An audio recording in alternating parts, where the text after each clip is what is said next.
Salut tout le monde, bon lundi. Vous avez peut-être entendu parler en fin de semaine d'une mort suspecte à l'auberge Le Parasol dans l'arrondissement de Chicoutimi.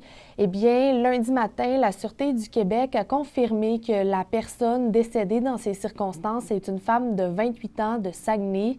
La police a précisé que l'événement n'est pas lié à la guerre des redevances entre groupes criminels dans la région. Je vous rappelle donc que le corps inanimé de la victime a été retrouvé dans une chambre de l'établissement samedi. Les policiers ont libéré la scène de crime dimanche, mais l'enquête de la division des crimes majeurs de la SQ se poursuit dans ce dossier. J'ai nommé Catherine Morissette. Une troisième candidature se confirme pour l'élection partielle dans la circonscription de Chicoutimi. C'est l'ex-mairesse de Saint-David-de-Falardeau, Catherine Morissette, qui a annoncé sa candidature pour le Parti conservateur du Québec. D'ailleurs, le chef Éric Duhem était de passage lundi matin à Chicoutimi pour officialiser la candidature. Il en a aussi profité pour lancer un message au gouvernement. On sait depuis presque 3 mois maintenant qu'il va y avoir une élection partielle. On sait que l'élection générale va avoir lieu en octobre prochain ou plus tard.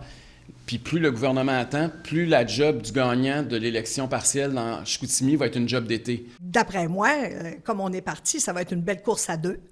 Maintenant que ma face va être sur les pancartes, ça va changer la donne. Catherine Morissette fera la lutte à Marie-Carline Laflamme, qui est candidate pour le Parti québécois, et à Jeanne Palardy, qui est, elle, candidate pour Québec solidaire. Il y a aussi la coalition Avenir Québec qui aurait déniché une candidature, mais son identité n'a pas été encore dévoilée. En terminant, je vous parle de pêche parce que le dossier du bar rayé a franchi une nouvelle étape dans les dernières semaines. Le statut du poisson fera officiellement l'objet d'une analyse, ce qui pourrait mener à son retrait de la liste des espèces en péril et donc permettre sa pêche. Cette modification de statut est demandée depuis plusieurs années par des amateurs et des spécialistes parce que la présence du bar rayé est de plus en plus importante dans les cours d'eau de la région. Et ce qui inquiète notamment, c'est que les conséquences exactes de la présence du bar rayé sont encore floues, mais on croit que ces conséquences pourraient être importantes, particulièrement pour l'équilibre des écosystèmes. Donc, la décision devrait être rendue au printemps. Voilà, c'est ce qui complète votre vidéo-journal. Bonne journée!